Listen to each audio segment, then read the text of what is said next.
Hi guys, and welcome to this episode of my Ketogenic Life.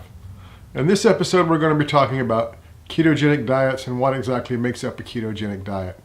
But before I go any further than that, we need to talk about a couple of things that are related to the ketogenic diet.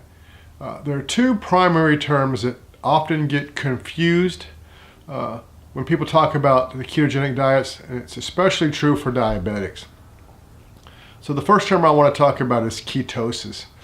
Now, once you start on a ketogenic diet, you're going to start fueling your body with fat and you're going to restrict carbohydrates.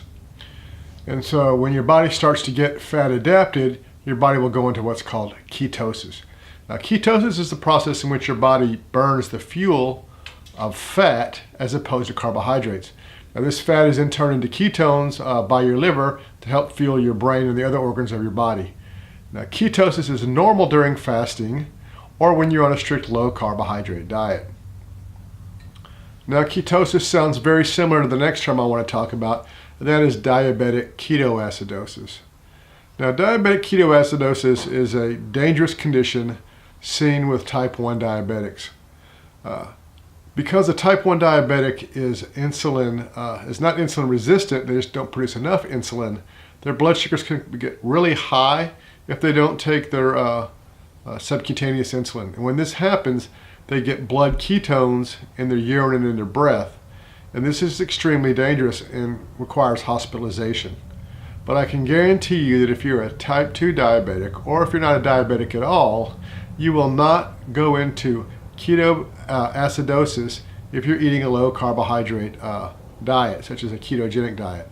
In fact, you're going to use this ketogenic diet if you're a type 2 diabetic to decrease your glucose levels, so it's actually beneficial for you. It's something that everybody that's a diabetic should think about starting on. So once we start on a ketogenic diet, you're going to find that it's going to take 4 to 5 days before your body starts to switch over from a carbohydrate fuel to a fat fuel. And in general, it takes about 2 weeks to become fully fat adapted. Now, those first 4 or 5 days when you go cut off the carbohydrates, you're going to experience some symptoms that are often called the ketogenic flu. They may be headache, nausea, constipation, lethargy, fatigue, all the things you would associate with a flu, but there is no temperature. And that is your body saying, whoa, I don't have any carbohydrates, I've got to find something else for fuel. And eventually it adapts and you'll start to burn fat for fuel. And that's where all you... So before we start talking about ketogenic diets, I want to talk about one term which I borrowed from Star Trek, known as the Prime Directive. So I actually call this the Keto Prime Directive. And the Keto Prime Directive is this: no matter the carbohydrate source, as long as you keep your total carbohydrates to less than 50 grams per day, you will be in ketosis.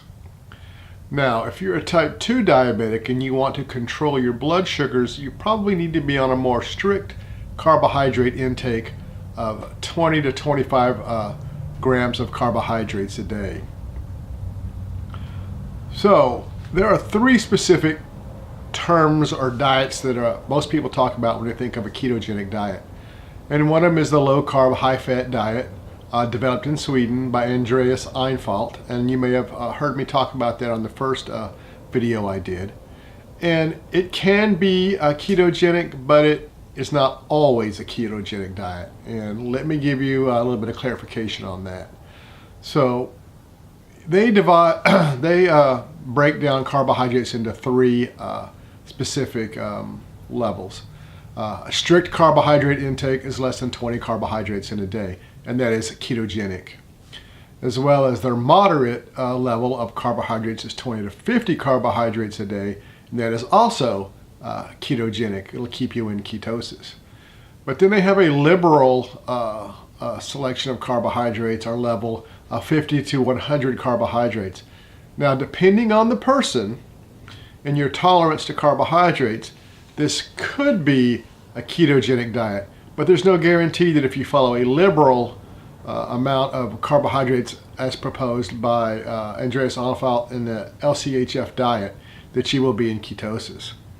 So I've listed this one separately from a ketogenic diet. Now, a specific ketogenic diet is a diet that promotes keeping total carbohydrates below 50 a day in order for you to be in a state of ketosis. Other than that, the types of fats, carbohydrates, and protein sources that both the LCHF and the ketogenic diet propose that you should eat are the same. So for example, fats.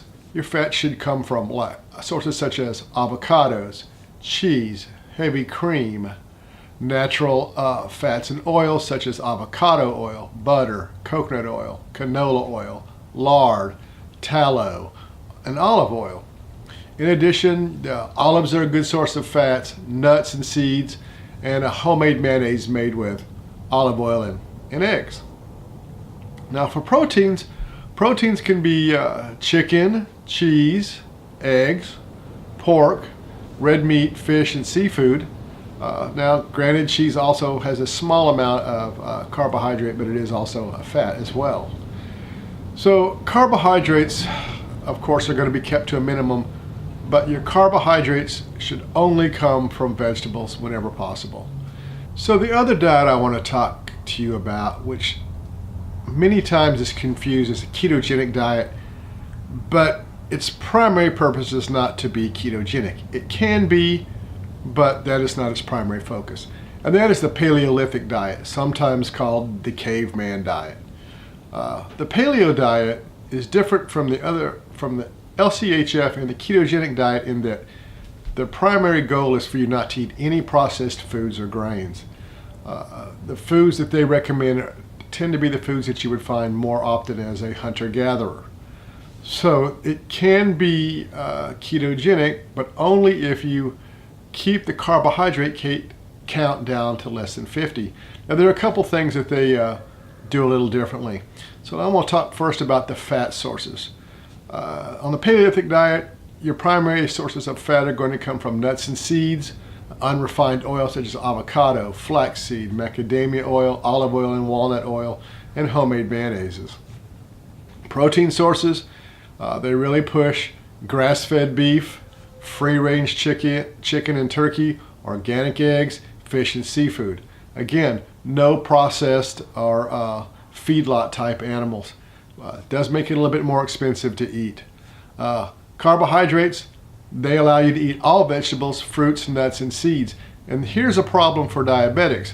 Fruits and vegetables, depending on the type, are really high in carbohydrates. And so again, the Paleolithic diet is not specifically a carbohydrate restrictive diet. Now, when it comes to foods that you should avoid or not eat while you're on the Paleolithic diet, it includes all dairy. Again, dairy is an important part of the LCHF diet. No grains, legumes, refined oils, pasta, rice, potatoes, donuts, cookies, cake, fruit, candy, beer, soda, juice. In short, all foods made with flour or containing salt or processed sugar should be avoided when eating paleo. Now, I may have mentioned fruit as a food to avoid, but fruit is allowed on the Paleolithic diet. So you can see the focus on the Paleolithic diet is not so much carbohydrate restriction, but rather getting away from those pre-processed foods that contain a lot of ingredients that most people think are bad for you. So the Paleolithic diet can be ketogenic. If you want to follow all the tenets of the Paleolithic diet, but maintain your carbohydrate count less than 50, then you can eat Paleolithic and you can also be ketogenic. But remember that Paleolithic diet in of itself is not a ketogenic diet. So now that I've talked about the three specific diets, the LCHF, ketogenic diet, and the paleo diet, I want to talk about one other thing that a lot of people that are first starting out with a ketogenic diet really kind of get confused about. And that's really because there are a lot of people out there that are following a ketogenic diet that have different agendas. Now granted, being able to eat grass-fed, organic, free-range eggs, organic butter, organic made cheese and dairy products is great. We would all like to have less hormones in our system from the food that we eat, but being ketogenic does not have to be organic. I'm here to tell you now, the Great Value butter that I buy at Walmart has the same fat content as the Kerrygold butter, which a lot of the ketogenic people rave about. And it costs about 1/3 of the price of the Kerrygold butter. If you were just starting out on a ketogenic diet, you do not have to break the bank to eat ketogenic. It is a little bit more expensive, but only about 10% more. So you don't need the organic only dairy, the organic only butter, the free range only eggs, the organic vegetables. They are nice to have if you can afford them, but eating organic does not cause you to lose any more weight than eating anything else on a general ketogenic diet. And I want to repeat that. You do not have to be organic to be ketogenic. You can be if you want, but it's actually not a necessity. Remember, I talked about the ketogenic prime directive, and that is no matter the carbohydrate source, as long as you keep your carbohydrates less than 50 a day, you should be in a state of ketosis. Now, we're all going to vary a little bit differently because we all have a little different carbohydrate tolerance or intolerance. But I see people on Facebook forums and ketogenic forums that rail on other people about eating a product that has a few carbohydrates in it, or maybe it has some sugar alcohols. Or they look at the product and go, well, no, store-bought mayonnaise is not ketogenic. What I'm telling you is that as long as your carbohydrate count is less than 50 per day, you can eat what you want and you can lose weight. I'm living proof of that, and so is my wife. As the making of this video, I have lost almost 55 pounds. My wife has lost an additional 4 pounds, and it works for us.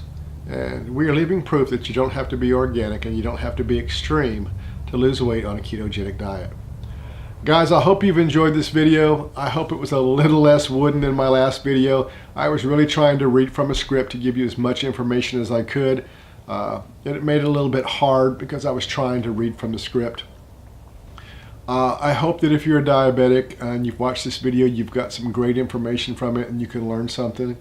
I really encourage you, if you're a diabetic, to look into a ketogenic diet. I can tell you that as of this morning, my fasting blood sugar was 94. I take my blood sugars 3 times a day. My fasting glucose level average for the month of January was 94. Last month it was 107, the month of December, and back in September, before I started on a ketogenic diet, it was 151 was my average fasting blood sugar. Guys, if you're diabetic, you need to start eating ketogenic. It will definitely save your life. And I said it in my first video, I honestly believe that eating a ketogenic diet has saved my life.